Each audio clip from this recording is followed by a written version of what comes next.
नमस्कार दोस्तों, मैं हूं आपका दोस्त अश्विनी वशिष्ठ और मैं आप सभी का श्री जी के बगिया के यूट्यूब चैनल पर हार्दिक स्वागत करता हूं।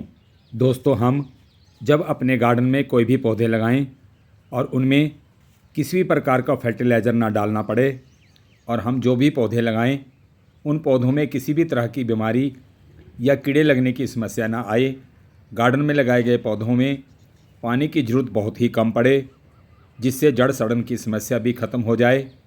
दोस्तों, जब ऐसा होगा तो गार्डन से आपको कई गुना बम्पर पैदावार मिलेगी और वो भी इतनी कि आपने कभी सोचा भी नहीं होगा। दोस्तों, इसी का नाम है प्राचीन खेती, जिस पर आज हम खुलकर बात करेंगे, क्योंकि आज मैं आपको वो सब बताने वाला हूँ जिससे आपका गार्डन हरा भरा होने के साथ फूलों से भर जाएगा और पूरे पौधे फलों से लद जाएंगे। तो दोस्तों, आज का ये वीडियो बहुत ही इंटरेस्टेड होने वाला है और मैं चाहूँगा कि आप इसे अंत तक ज़रूर देखें, क्योंकि वीडियो में बताई गई जानकारी को आप अगर अपने गार्डन में इम्प्लीमेंट कर लेते हैं, दोस्तों मैं दावे के साथ कह सकता हूँ कि आपका गार्डन भी मेरे गार्डन की तरह हरा भरा होकर कई गुना पैदावार देगा।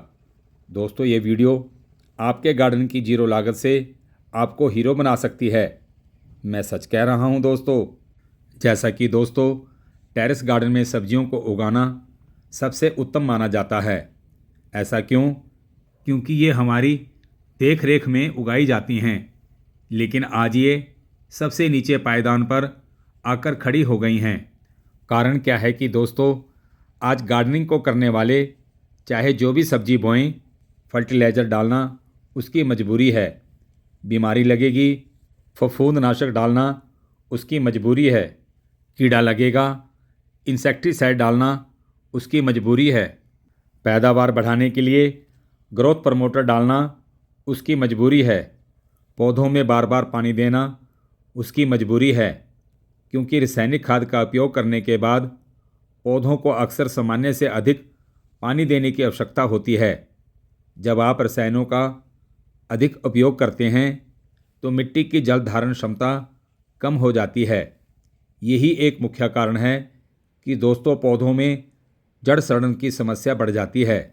दोस्तों, ऐसा इसलिए होता है क्योंकि मिट्टी पानी को रोक नहीं पाती और बार बार सिंचाई करने से मिट्टी का भुरभुरापन खत्म होने लगता है, जिससे जड़ें ऑक्सीजन की कमी और लगातार पानी की अधिकता के कारण सड़ने लगती हैं। कारण क्या है कि हम प्राचीन खेती, जिसे सनातनी खेती भी बोलते हैं, करना भूल चुके हैं। हम आधुनिकता के प्रभाव में ऐसे बहे कि आज हम सब कुछ भूल गए हैं। दोस्तों, आपने देखा होगा कि मैं अक्सर प्राकृतिक खेती की बात करता हूँ और कुछ बात करते हैं जैविक खेती की, लेकिन आज मैं बात करूँगा प्राचीन खेती की। दोस्तों, प्राचीन खेती क्या है? आप मेरी बात को बड़े ध्यान से सुनिएगा। दोस्तों, प्राचीन खेती के बारे में कहा गया है कि जो अनादिकाल से था और अनंत तक रहेगा। क्या रहेगा? दोस्तों, प्राचीन खेती का मतलब है मिट्टी को जीवित रखना और प्रकृति के चक्र में खलल डाले बिना स्वास्थ्यवर्धक सब्जियों का उत्पादन करना। लेकिन दोस्तों, आज के समय हम सब्जियां कहाँ उगा रहे हैं, किस मिट्टी में उगा रहे हैं और उस मिट्टी में वो भोजन, मेरा मतलब वो कार्बन भी नहीं दे रहे हैं जो इन्हें चाहिए होता है। और ज़्यादा पैदावार लेने के लिए हम मिट्टी में पेस्टिसाइड डाल के मिट्टी के जीवाणुओं को मार रहे हैं। दोस्तों, ऐसा करने से फसल कभी ठीक नहीं होगी और ना ही अच्छा प्रोडक्शन मिलेगा।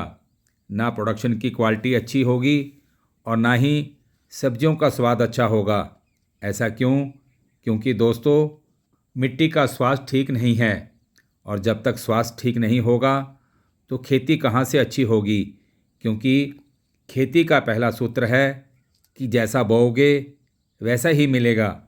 अगर दोस्तों मिट्टी की हेल्थ अच्छी है, मेरा मतलब मिट्टी में 1% से ऊपर हुमस है, तो आपको फिर किसी भी तरह का फर्टिलाइज़र देने की ज़रूरत नहीं पड़ेगी।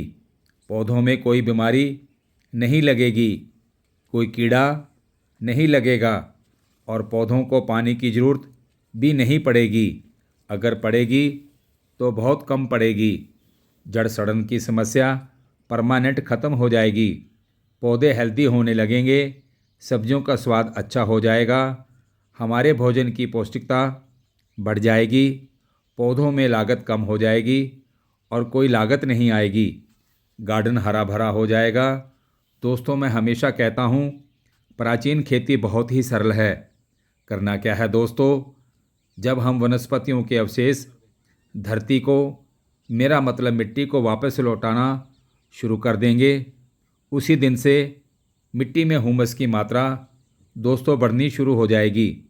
जिस दिन दोस्तों ये 1% से ऊपर हो गई, उस दिन से आपको कोई भी फर्टिलाइज़र, कोई भी फफूंदनाशक, कोई भी इंसेक्टिसाइड या फिर पौधों में ग्रोथ प्रमोटर डालने की ज़रूरत ही नहीं पड़ेगी।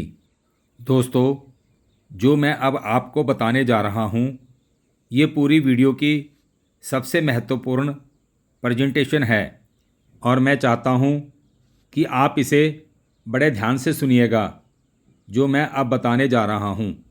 दोस्तों, ग्रो बैग की मिट्टी में सूखे पत्ते, मेरा मतलब ड्राई लीव्स, मिलाना एक उत्कृष्ट प्राचीन उपाय है। इससे मिट्टी हल्की, भुरभुरी और पोषक तत्वों से भरपूर बनती है। सड़ने के बाद ये पत्ते बेहतरीन खाद में बदल जाते हैं, जो पौधों की जड़ों को हवादार रखते हैं और जल निकासी में सुधार करते हैं। दोस्तों, सूखे पत्तों में कार्बन और अन्य खनिज होते हैं, जो सड़ने के बाद मिट्टी में धीरे धीरे हुमस में बदल जाते हैं, जिससे मिट्टी उपजाऊ बनती है। भारी मिट्टी को भुरभुरा और रेतीली मिट्टी में सूखे पत्तों का उपयोग करने से मिट्टी में पानी सोखने और रोकने की क्षमता में काफ़ी सुधार होता है।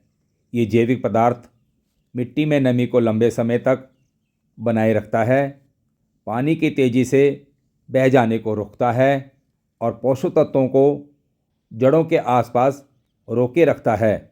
दोस्तों, पौधों के लिए पानी की उपलब्धता पौधों की ज़रूरत के अनुसार हर समय बनी रहती है। पौधों को पानी कम देना पड़ता है, जिससे पौधों में जड़ सड़न की समस्या भी खत्म हो जाती है। दोस्तों, इन उपायों से रेतीली मिट्टी में पानी के साथ साथ पोषक तत्वों को लंबे समय तक टिकाए रखा जा सकता है। और सबसे अहम बात दोस्तों, सूखे पत्ते मिट्टी का वजन कम करने में मदद करते हैं। छत पर रखे ग्रो बैग्स का अधिक वजन नहीं पड़ता है। सूखे पत्ते डालने से ग्रो बैग्स इतने हल्के हो जाते हैं कि इनको उठाकर कहीं भी रखा जा सकता है। दोस्तों, ग्रो बैग्स में डाले गए सूखे पत्तों में कार्बन की प्रचुरता इतनी होती है, जो सड़ने के बाद ये सूक्ष्म और भारी मात्रा में पोषक तत्व प्रदान करते हैं। दोस्तों, इनमें मुख्य रूप से potassium, calcium, magnesium, nitrogen, phosphorus और आयरन जैसे खनिज होते हैं, जो पौधों की वृद्धि के लिए बहुत ही फायदेमंद होते हैं।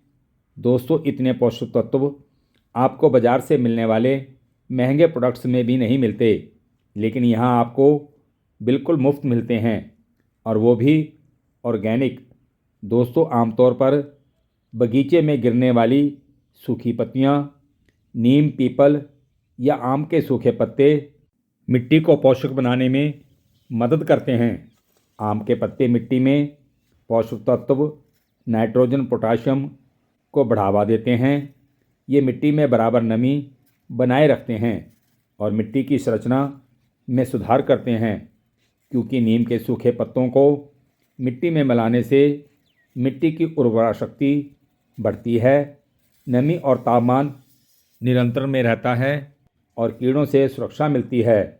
दोस्तों, ये प्राकृतिक खाद के रूप में कार्य करता है, जो हानिकारक बैक्टीरिया और फंगस को दूर रखता है और पौधों की वृद्धि को बढ़ावा देता है।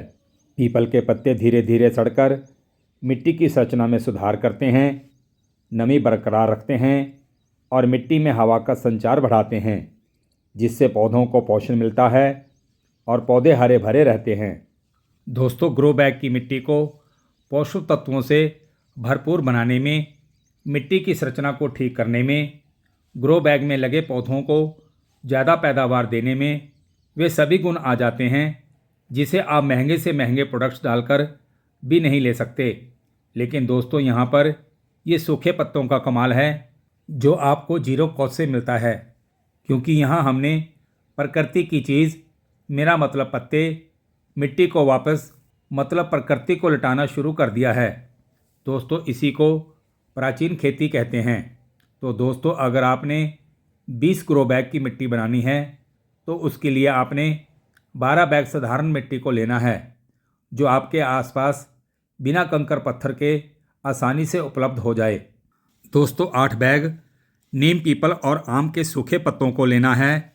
इनमें से 2 बैग के पत्तों को बारीक करके 12 बैग की साधारण मिट्टी में अच्छे से मिक्स कर देना है और बाकी बचे 6 ग्रो बैग के सूखे पत्तों को खाली ग्रो बैग में कुछ इस तरह से भरना है कि ग्रो बैग में पत्तों की 3 से 4 इंच की एक लेयर बन जाए, जैसा कि दोस्तों आप होता देख रहे हैं।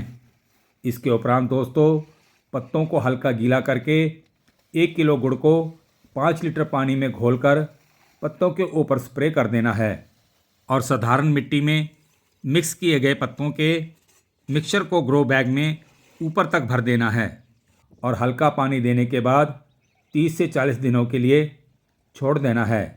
लगभग 1 सप्ताह के बाद ग्रो बैग की मिट्टी में दबे सूखे पत्ते और गुड़ के घोल में लाभकारी सूक्ष्मजीव एंजाइम छोड़कर 30 से 40 दिनों में धीरे धीरे डीकम्पोज होकर हुमस में बदलना शुरू हो जाते हैं। दोस्तों, ये प्रक्रिया हवा, नमी और नाइट्रोजन की उपस्थिति में तेज होती है, जिससे पत्ते सड़कर गहरे भूरे रंग में बदल के पौष्टिक हुमस में बदल जाते हैं, जिससे मिट्टी उपजाऊ बनती है, मिट्टी की संरचना और उर्वरता में सुधार होता है और मिट्टी में नमी को बरकरार रखता है। 15 से 20 दिनों में पौधों की शाखाएं बड़ी तेज़ी से निकलती हैं। जड़ें मिट्टी से पोषक तत्व लेकर पौधों को बड़ी तेज़ी से बड़ा करते हैं, जिससे पौधे हरे भरे होकर कई गुना ज़्यादा पैदावार देते हैं। दोस्तों, मैं बड़ी जिम्मेवारी के साथ ये कहता हूँ कि आप अगर इस तकनीक को एक बार अपना लेते हैं तो फिर दोस्तों ना कोई खाद देने की ज़रूरत पड़ेगी, ना किसी पेस्टिसाइड देने की ज़रूरत पड़ेगी, ना ही कोई ग्रोथ प्रमोटर देने की ज़रूरत पड़ेगी, क्योंकि दोस्तों आपने प्राचीन खेती को अपनाया है। दोस्तों, उम्मीद करता हूँ कि वीडियो में बताई गई जानकारी आपको ज़रूर पसंद आई होगी। अगर पसंद आई है तो वीडियो को लाइक करें और हमारे चैनल को दोस्तों ज़रूर सब्सक्राइब करें और बेल आइकन के बटन को ज़रूर प्रेस कर दें, जिससे कि आपको आने वाली वीडियो का नोटिफिकेशन मिलता रहे। दोस्तों, फिर मिलते हैं एक और नई जानकारी के साथ।